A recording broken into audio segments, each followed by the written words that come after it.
katanya kamu belajarlah ibadah yang baik katanya. Jangan meninggalkan sholat yang 5 waktu. Dalam katanya ada yang suara jalan kaki, terus buka pintu sekencengnya, kedua ada suara lagi harimau kan. Nah udah gitu ya udahlah diabaikan gitu ya. Kita cuman maaf ya Yud, saya di sini bukan mau mengganggu karena di sini saya mau ibadah ngasih doa para sesepuh di sini Mungkin katanya. ada hikmah kah setelah melakukan ziarah tersebut ke makam Haji Raden Eyang Kalawiro? Ya alhamdulillah ya kalau ada hikmatnya dalam hati itu kita tenang.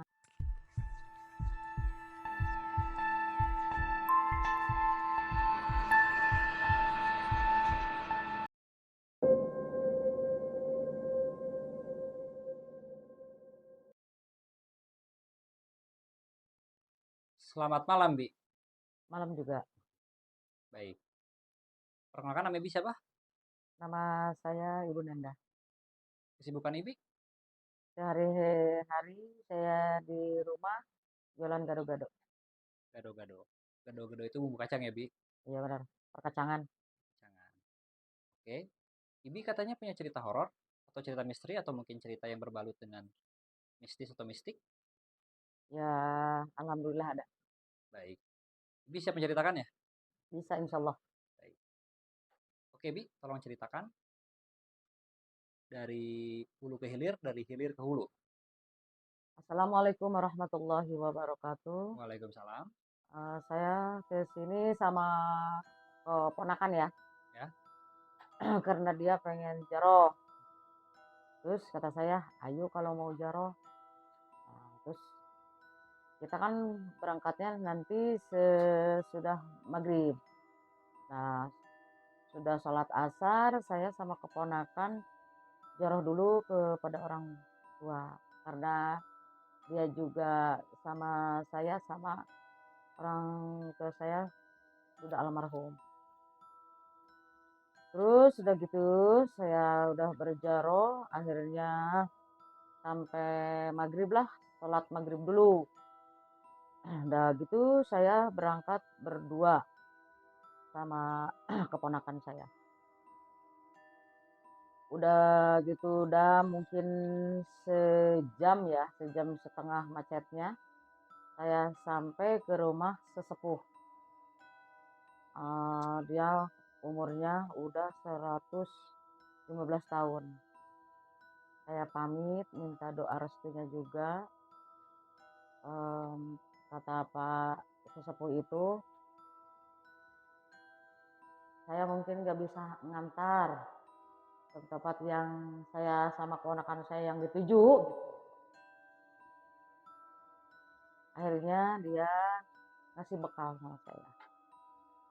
Kalau mau jaro ke situ, namanya Mama Haji Raden Eyang Kalawiro, susunan Masjid Agung Gunung Jati Cirebon. Nah, terus udah gitu saya dikasih bekal, dibaca-bacain dulu biar selamat. Karena di perjalanannya juga walaupun tidak jauh tapi licin jalannya. Banyak perkebunan, banyak sawah-sawah, sawah-sawah gitu. Ya akhirnya saya dikasih bekal kalau mau jarak ke situ harus mandi dulu, cek kehuripan. Nah, udah gitu kata sesepuh di situ bilang kalau mau mandi baca 2 kalimat syahadat 7 kali, jangan napas. Udah gitu baca la haula wala quwata illa billah. Akhirnya saya kan mandi ya bergantian sama keponakan saya. Begitu saya mandi sudah baca-baca yang disuruh sesepuh itu. Nah pas saya mau mandi, di kamar mandi itu kan kolam, tapi airnya datang dari bawah,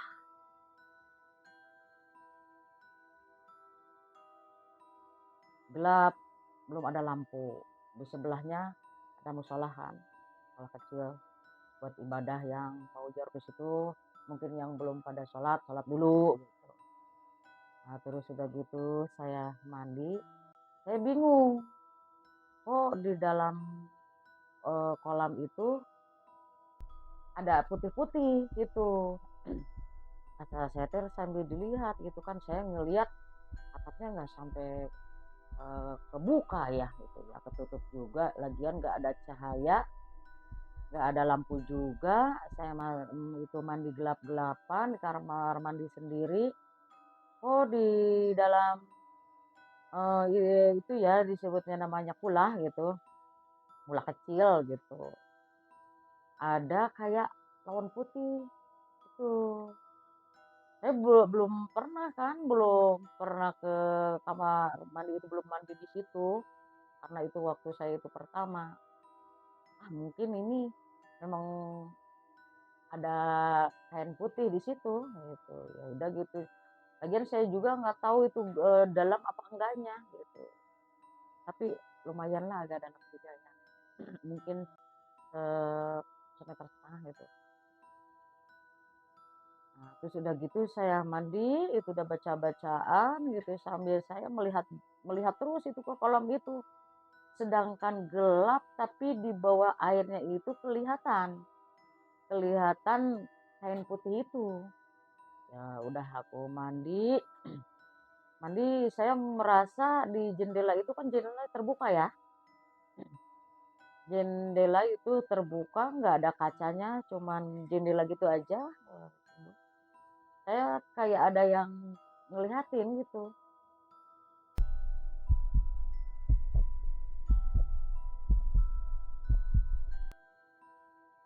Ya mungkin mungkin dibilang kayak jin apa genderuwo, wallahu alam gitu. Merinding kan gitu. Saya mandi pengen buru-buru cepet-cepet ya. Tapi mandi ke situ itu enaknya nggak pakai handuk, langsung kering. Karena nggak boleh ya. Maaf waktu saya itu pertama nggak dibilangin dulu. Nggak boleh bawa pakai dielap gitu. Saya udah mandi keramas kan gitu ya, tapi nggak boleh pakai sabun juga karena memang di rumah juga memang udah mandi sih ya. Tapi aneh, ajib gitu ya. Udah mandi itu kok emang rambut basah, tapi nggak menetes si airnya itu. Cuman basah tapi nggak ngalir di rambut saya gitu kan, rambut saya sedangkan panjang gitu ya. Kok aneh ini gitu, tapi masya Allah enaknya gitu. Nah udah saya mandi kak, aku udah abdas karena mau jalankan sholat isya. Gitu keponakan saya kan masuk ke kamar mandi gitu, mandi.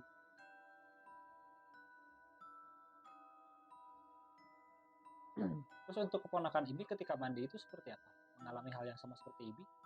Nah udah gitu kan dia mandi, udah mandi gitu, saya nggak pertama nggak bilang di bahwa di situ di kolam itu ada kain putih. Nah terus sudah dia mandi, udah lama dia keluar. Aku tanya kan sama keponakan saya, barusan mandi di bawah ada kain putih enggak? Kata aku gitu kan. Enggak tuh Bi katanya. Ah yang bener loh kata saya gitu kan. Yang bener ada enggak? Enggak ada kata. Cuman waktu saya mandi katanya kayak ada angin. Ada angin ngegebus tubuhnya ke belakang gitu. Kata saya teh, ah yang bener. Iya Ibu kalau nggak percaya coba deh dilihat gitu kan. Ya akhirnya kan aku penasaran kan. Aku penasaran masuk lagi ke kamar mandi. Memang bener nggak ada. Nggak, yang waktu pertama aku dilihat mandi ada kain putih itu, saya masuk lagi ke dalam, memang bener nggak ada, nggak ada. Ah mungkin itu lihatan saya gitu ya. Tapi gimana mau ngeliatan? Saya mandi lama juga kan di situ, nggak hilang-hilang itu si kain putih itu. Ya udahlah, abaikan kan, itu ngomong kayak gitu berdua. Akhirnya aku menjalankan sholat kan. Saya udah menjalankan sholat, nah terus udah gitu nanti kata saya teh ngopi mah kita belakangan aja gitu kan, kita bawa kompor kecil sama bawa kopi gitu ya. Nah kan di sini airnya juga ada. Ya akhirnya saya berangkatlah jalan berdua mau menuju yang kita tuju itu ke mama. Mama Haji Raden Kalawiro itu. Akhirnya aku kan berdua.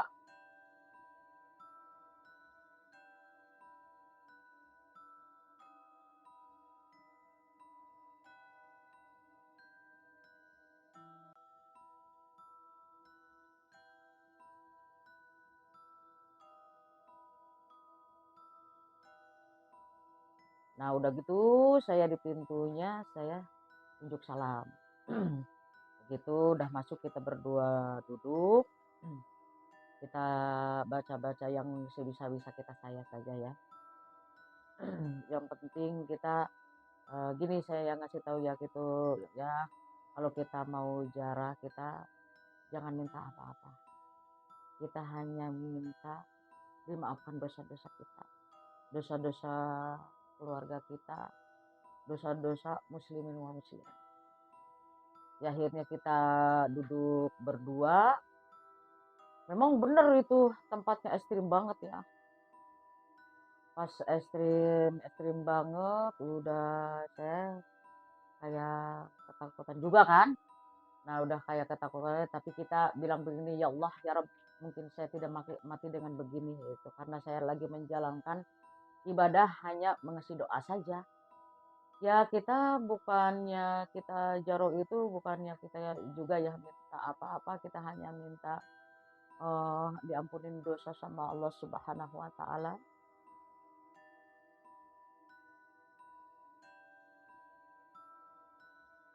Ya akhirnya kita berdua sambil ketakutan. Nah di luar itu ada suara langkah kaki.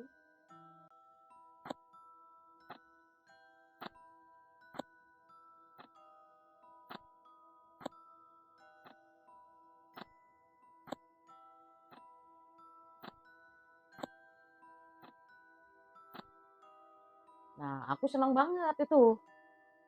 Senang banget. Oh ternyata alhamdulillah ya Allah, di sini juga ada yang nemenin saya jarong itu kan berdua. Akhirnya pas gitu dia pun buka pintu yang pertama. Nah, dia dibuka kenceng banget. Pas dibuka gitu, gitu kan.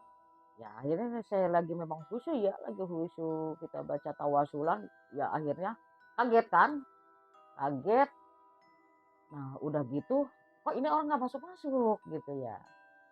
Ya udah saya lanjut kan, lanjut lagi terus dengar lagi buka pintu yang kedua. Pintu yang kedua itu bukanya pelan-pelan.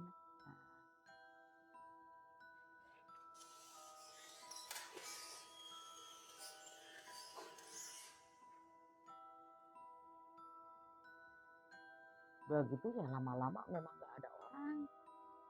Nah terus udah gitu ya memang ekstrim juga ya. Ya aduh. Ya maaf ya Yud, ini lagi di tempatnya nih. Saya dari pinggir kiri kayak ada yang merhatiin. Barusan ada gitu sampai merinding nih aku tuh. Ya maaf ya Yud ya. Bukan aku mau apa disuruh Taculangung apa gimana ya. Gitu.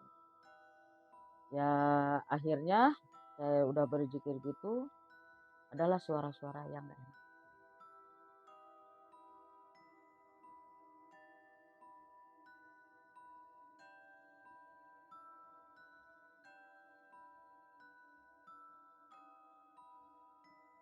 Kayak seperti harimau menggaur gitu. Nah terus udah gitu saya sambil meririk sama keponakan gitu, sambil baca-baca meririk gini. Ya mungkin dia juga ketakutan ya. Aku bilang gini, aku cuma hanya begini aja. Kita lanjut gitu ya. Akhirnya aku dilanjut terus ada lagi suara harimau. Ada suara harimau, udah segala macam, kayak di atas itu kayak orang jalan kaki gitu. Ah mungkin itu mah bajing kali gitu kan, ya jalannya trip gitu mungkin lah Bajing bajing itu dah. sejenis apa ya? Apanya? Bajing itu sejenis apa ya? Supaya. Apa ya? Nah terus udah gitu saya melihat uh, sosok gaib, kakek-kakek berjubah putih, udang putih, agak bongkok, orangnya kecil-kecil. diameter segini. Udah ngelihat gitu, keponakan saya kayak kemasukan. Kayak kemasukannya gitu, dia pas baca kan, dia pas baca hasbunallah wa ni'mal wakil kan. Udah gitu baca, dia kok langsung udah baca gitu, dia ngorok. Gitu kan? Dia ngorok. Nah, dalam hati aku kan, ini orang barusan lagi zikir hasbunallah. Tapi kok dia langsung ngorok. Nah, terus dia udah ngorok sambil bilang ke saya begini, sambil meririk, tapi saya nggak kenal suaranya gitu, nggak bukan suara keponakan saya gitu. Sambil meririk begini, dianya begini, kamu belajarlah zikir malam, sholat malam gitu aja. Kata aku bilang begini, insya Allah gitu kan. Ya akhirnya ya akhirnya udah lama terus dia bangun dia katanya ini tawasulan udah belum lah, lu barusan kan ngomong gitu kan, lu kan barusan ngomong belajarlah sholat malam zikir malam gitu. Nah terus mungkin dia juga nggak kerasa kali ya, terus dia akhirnya dia sadar, dia mau cerita kan, mau cerita. Nanti ya katanya jangan di sini ceritanya, bawa saja gitu kan, ayo kata gitu. Terus udah gitu kan kita jalan kan, jalan menuju pulang lah. Emang Ibi berapa lama untuk berjarah di makam? Kalau tawasulan minimal 2 jam ya. 2 jam. Ya. Selama 2 jam tersebut sudah mengalami suara-suara dan penampakan tersebut. Setelah itu Ibi langsung bergegas kembali ke musola atau tajuk tersebut. Mau ke musola lagi gitu kan. Emang nggak sempat ngopi dulu di Kan di lokasi musola tersebut? ngopinya. Oke, Kan emang kopinya kompornya ditaruh di musola di ya. musola. Mungkin kurang etis juga kalau misalkan ngopi di tempat Iya iya iya. penjarahan atau Gitu. makamnya, Karena memang ini ada tempatnya di musola, tapi musola juga bukan di dalamnya juga ya. di luarnya. Kayak di luar gitu emang tempat ngopi-ngopi orang yang suka pada jarofis itu. Baik. Bi, sebelumnya aku mau nanya terkait Haji Uyut Kalawiro itu, beliau dahulunya itu sosok seperti veteran tentara atau mungkin kiai atau mungkin apa tuh? Ulama kayaknya. Oh, Dia sepertinya ulama ya? mengembarkan agama Islam. Oh, yang menyebarkan agama Iya, Islam. yang dibilang itu Mama Haji Raden Uyut Kalawiro susunan kan udah bilang saya tadi ya, susunan Masjid Agung Gunung Jati Cirebon. Cirebon. Yang dulunya yang dia menggambarkan agama Islam di Bogor. Baik. Nah terus udah gitu saya kan sudah kan pulang ke bawah. Nah akhirnya keponakan saya bilang begini, ditunggu katanya gitu. Apa kata saya kayak gitu. Tadi waktu ke atas ibu duluan, saya yang belakang yang mengaktifin ibu. Sekarang gantian dong, aku yang duluan, ibu yang mengaktifin saya. Ya aku walaupun di sana kan saya ketawa juga kan, ya udah duluan kan. Nah terus udah duluan gitu di bawah kita lagi ngopi-ngopi kan, bikin kopi lah gitu ya. Nah udah bikin kopi, di belah situ ada suara lagi harimau kan. Nah udah gitu ya udahlah diabaikan gitu ya, kita cuman maaf ya Yud, saya di sini bukan mau mengganggu karena di sini saya mau ibadah ngasih doa para sesepuh di sini gitu aja. Ya terus akhirnya keponakan saya cerita, waktu saya ketiduran itu saya lupa ingatan gitu, saya didatangi sosok juga ya, katanya kamu belajarlah ibadah yang baik katanya, jangan meninggalkan sholat yang 5 waktu katanya gitu. Terus katanya yang satu mah yang perempuan itu udah dikasih sama saya duluan. Kata saya teh kapan dikasih duluan ya? Mungkin waktu dia ngasih tahu dianya lagi kemasukan itu waktu dia bilang belajarlah sholat malam zikir malam itu. Dia nggak inget itu bilang begitu sama saya. Oke. Itu. Nah, terus udah gitu suara harimau-harimau lagi belas itu ya, maaf ya Yud. Nah, akhirnya kita ngopi-ngopi, dia cerita waktu di dalam katanya ada yang suara jalan kaki, terus buka pintu sekencengnya, kedua kalinya masuk ke pintu yang dua kalinya, pelan-pelan. Dianya bilang gini dalam hati, katanya pengen dilahun, katanya saking takutnya gitu. Gitu cerita saya.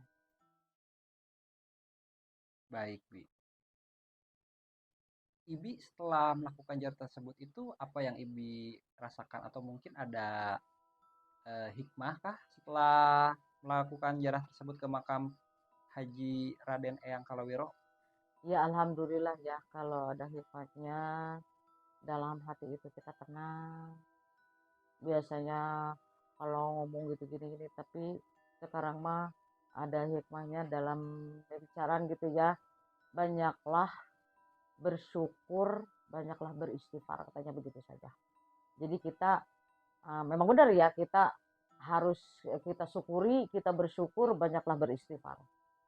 Baik, apakah setelah melakukan jar tersebut Ibi merasakan, Ibi kan jualan gado-gado ya? Ya, Apakah merasakan penjualannya sangat melonjak atau berpengaruh atau tidak? alhamdulillah ya, mungkin itu rezeki milik dari Allah Subhanahu wa taala ya. Baik. Karena kita mungkin sering silaturahim ke para sesepuh, ya alhamdulillah lancar-lancar saja, yang penting barokah dunia akhirat itu saja. Bi, apakah ada kesan-kesan untuk penonton kita yang dimana kesan tersebut yang mungkin bisa disalurkan melalui Ibi ke penonton? Ya begini ya, mungkin kita sama-sama makhluk Allah, hanya saya mengasih tahu kalau memang kita jaro, ada juga yang bilang maaf nih ya, ada yang dibilang apa namanya musyrik. Itu memang nggak salah ya, ada yang bilang musyrik, tapi kita mintanya ke siapa dulu? Bukan kita minta ke kuburan, tapi kita hanya mendoakan, mendoakan yang sudah para meninggal, para almarhum, ke siapa saja. Ya kita mah hanya mengasih doa, tapi jangan lupa kalau memang kedua orang tua kamu masih ada, kita pamit dulu kepada orang tua, sambil sambil minta doa, doanya kita tetap hakikatnya Allah Subhanahu wa taala. Kalau yang sudah mungkin almarhum kita jarah dulu, kalau yang dekat. Kalau memang kita jauh ya, karena mungkin terbatas dari ongkos, ya kita di rumah tawasulan dulu, mendoakan kedua orang tua kita dulu. Gitu. Kita hanya mengasih doa. Kalau memang ya, kalau memang kalau ada ya gitu, ada yang suka bilang gitu, musyrik katanya gitu ya. Kalau minta ke kuburan, kita hanya jadi kita mendoakan Gusti Allah Subhanahu wa taala. Tapi kita hanya mendoakan yang sudah meninggal, kita hakikatnya kepada Allah Subhanahu wa taala, yaitu mungkin insya Allah Allah Subhanahu wa taala, para rasul-rasulnya, para malaikatnya itu mungkin kita diridhoi sama Allah Subhanahu wa taala gitu aja. Amin. Baik, Ibi terima kasih telah meluangkan waktunya untuk acara podcast kita. Semoga Allah Subhanahu wa taala memberikan balasan yang terbaik buat Ibi Amin ya mujibah serta syailin. diberi kesehatan, dilapangkan Amin. rezekinya. Amin. Intinya yang positif ya, Bi ya. Bi, apakah Ibi punya cerita lain untuk terkait setelah penjarahan tersebut? Mungkin di Insya tempat Allah lain. ada Oke. Di mana tempatnya, Bi? di Lewut. Oh, udah. Mungkin itu bakal jadi apa namanya? Video kita selanjutnya ya, Bi ya. Iya insya Jangan Allah. dibuka di sini ya. Yang mungkin kita panjang umur, dimintakan sehat walafiat dari Allah Amin ya Subhanahu wa Allah. taala. Alamin. Ibi terima kasih atas semuanya. Sehat-sehat terus, jaga kondisi. Terima kasih. Sama-sama.